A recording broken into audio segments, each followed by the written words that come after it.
Саламатсыздарбы достор, бүгүнкү үй бүлөлүк суроолорго арналган дагы бир уктуруубуз сиздер үчүн орун алууда. Кызыктуу темалардын бири, анткени элибизде кеңири таралган аял кулагы менен сүйөт, эркек көзү менен сүйөт деп.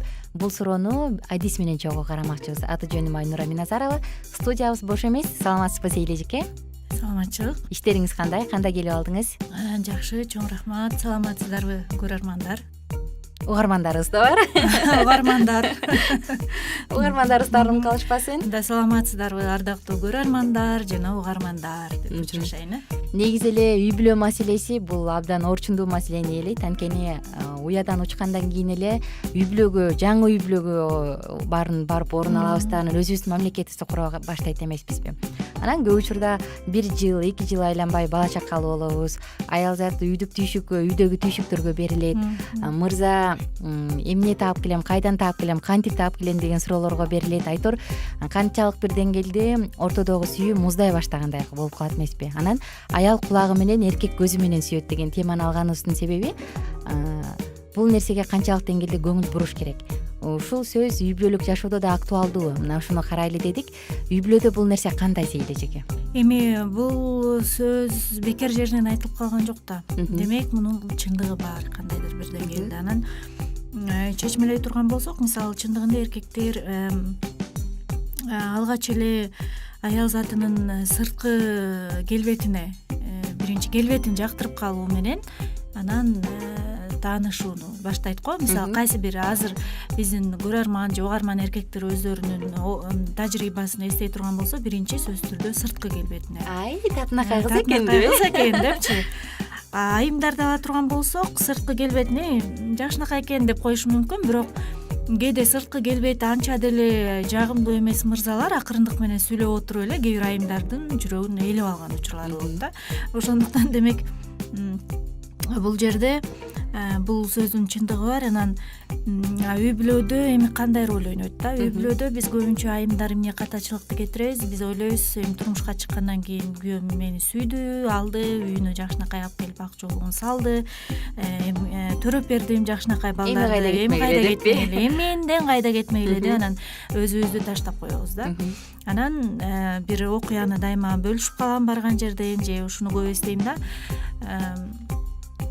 Менин жолдошум ошо жумуштары менен жүргөн шаарда жүрүп калат. Анан унаасына бир 2 жаш жигит дагы түшүп калат. Анан экөө сүйлөшүп баратат дейт. Я мисалы болот деп колду. Я болот. Биякты карасак деле сулуу кыз, биякты карасак деле сулуу кыз, экөөбүз аялды каяктан алып алганбыз дептир да. Анан эми бул сөзгө бир чети жолдошум айтып келгенде абдан мындай ачуум келди да. Эмнеге ушинтип айтышат деп. Анан алардын деле сен деле аялың сулуу болчу да бир учурда деп. Алардын аялдары сулуу болгон үчүн алышты да. Ооба да. Тек гана алар балалуу болгондон кийин өздөрүн карабай калышты. Же болбосо ошол эле мырзалар өздөрүнүн аялдарына өздөрүн карап турганга жетишерлик финансы бөлүп беришкен жок. Ошондой болгон күндө дагы аял заты дайыма өзүнүн сырткы келбетин карай жүргөнгө аракет кылыш керек да. Эмоционалдык абалын, кыскасы баардык аял өзүнө көңүл буруш керекпи деп ушул биздин экинчи сурообуз. Кийинки чын эле канчалык деңгээлде көңүл буруш керек? Чын эле сиз айткандай бала чакалуу болгондон кийин өзгөчө жаңы баягы үй бүлө курганда канчалык бир деңгээлде финансыны туура бөлүштүрүп алышпайт алгач тажрыйба болгончокто. Кудайга барыш керек болсо болгон акчасын салып берет дегендей.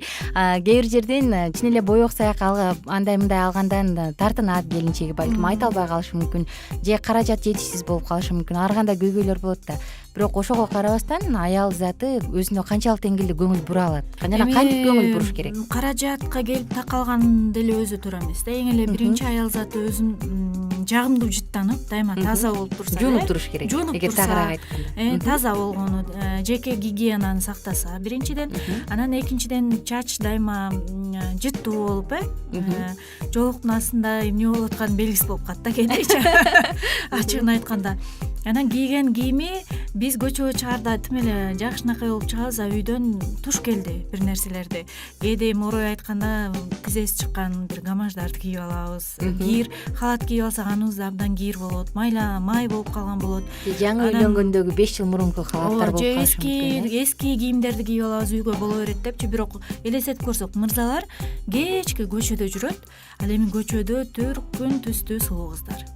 Анан ушунчалык үйүнө баягы көзү тойбой үйүнүн өзүнүн жубайына суктанайын, өзүнүн жубайыман рахат алайын деп келсе, анан үйдөн үтүрөйгөн, кабагы бүркөлгөн, кир кийимди кийип алып, анан май жыттанып чыкса, анан эркекте бул чындыгында баягы адамбыз да, бир аз чиркентип эми түртсө керек өзүнөнчү. Анан ошондуктан айымдарды чакыра кетет элем, каражат жок, убакыт жок дебей тапсак болот да. Негизи тапсак болот, өздөрүн карап, үйгө мырзаларыбыз шашып тургандай, үйгө жолдошум келатат дегенде өзүбүздү даярдап турсак, күтүп алсак. Дагы бир нерсе, бир жолу темабызда сүйүү тили жөнүндө сөз кылганбыз. Анан эркек аялдын дагы баягы сүйүүсүн арттырып, ага жазанып турууга каалоо ойготуш үчүн кандай сөздөрдү айтып, мындай колдоо көрсөтүп же физикалык жактан жардам берип турушу керекпи? Анткени мисалы үйдө бир бала, анан көп өтпөй экинчи бала төрөлүп калат. Балалуу адамдар билет, ыйлайт, андай мындай болот, ойнош керек, көңүл буруш керек. Айтор убакыттын тардыгынан улам аял заты өзүнө көңүл бура албай калышы мүмкүн. Ооба, туура айтасыз. Эркек эгер үйдө жакшынакай келинчеги күтүп турушун кааласа, сөзсүз түрдө жардам бериши керек. Жана эркек бул аялдын жумушу дебестен, мисалы, сен дос курбу кыздарың менен барып кел, же болбосо барып чачыңды кырктырып кел, боетуп кел деген сыяктуу, баланы мен алып калайын, мына тыйын деп берип койсо, бул аябай сонун колдоо болуп саналат да.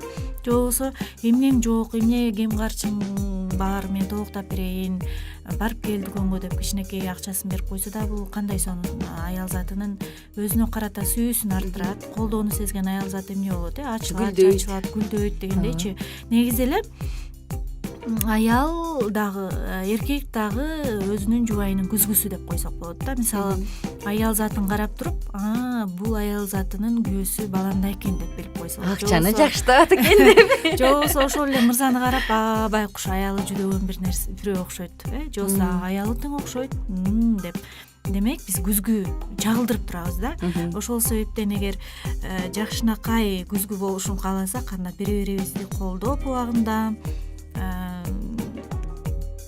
жакшы сөздөрдү арнап, материалдык жактан да, эмоционалдык, психологиялык жактан да колдоп келсек, анда үй бүлө гүлдөйт, өсөт. Бакча, үй бүлө негизи мен бакчага салыштырам да.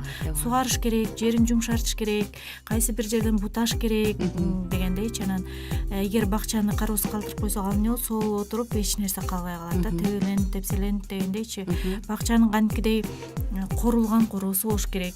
Ал жакка баардык эле адамдар кире бербеш керек дегендейчи. Бул нерсе жөнүндө балким кийинкиде да сөз кылабыз. Ошол себептен баардык угармандарды, көрөрмандарды чакыра кетет элем. Үй бүлөбүздүн бекем болушуна эки тарап тең салым кошсо, анда сепкен эмгегибизди сөзсүз түрдө ооруп алабыз. Дагы бир суроо сизге. Мисалы, аял заты өзүнө көңүл бура албай жүрөт. Каражаттын жетишсиздигинен, убакыттын жетишсиздигинен, балким жууп тазаланат, балким баягыда саркеч кийине албайт, же фигурасынын кайсы бир артыкчылыктарын бөлө турган, баса белгилей турган кийимдерди сатып ала албай жаткандыр. Ушундай себептер болот. Ал нерсеге өзү да бушайман болуп турса, жолдошуна аны кантип мындай жакшынакай жеткизип айтса болот да. Сен акчаны аз таап келип, мен курбуларымдан калып атам деген мындай орой сөздөн эмес, башкача жол менен кантип жеткирсе болот? Эркек түшүнө тургандай болуп, анан кайра жардам бергенге каалоо ойгото тургандай кылып. Ооба, жакшы суроо абдан. Биз адатта аялдар бир катачылык кетиребиз. Биринчиден айтпайбыз бул нерсени. Өзү эле сезбейби, өзү билбейби деп, анан 3 жылдан бери бир куртка менен жүрөм. Ошону көрбөйбү деп баягы маани бербейбиз да.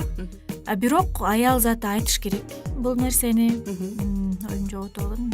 кантип жашынакай айтса болот, эркек кармаганда? Эркек жумуштан келгенде, чарчап келгенде эле баштабай кабак кашын бүркөбөй эле курсагын тогузуп, чарчаганы жазылып, маанайы жакшы болуп турган учурда акырын туруп алып, мен 3 жылдан бери курткам жылуу деле кетип калды, көчөгө чыккандан уялып атам, балким үй бүлөлүк бюджеттен бир аз караштырсак кандай болот деп эле акырын айтса, мен ойлойм мырзалардын жүрөгү деген эми ташбор эмес да.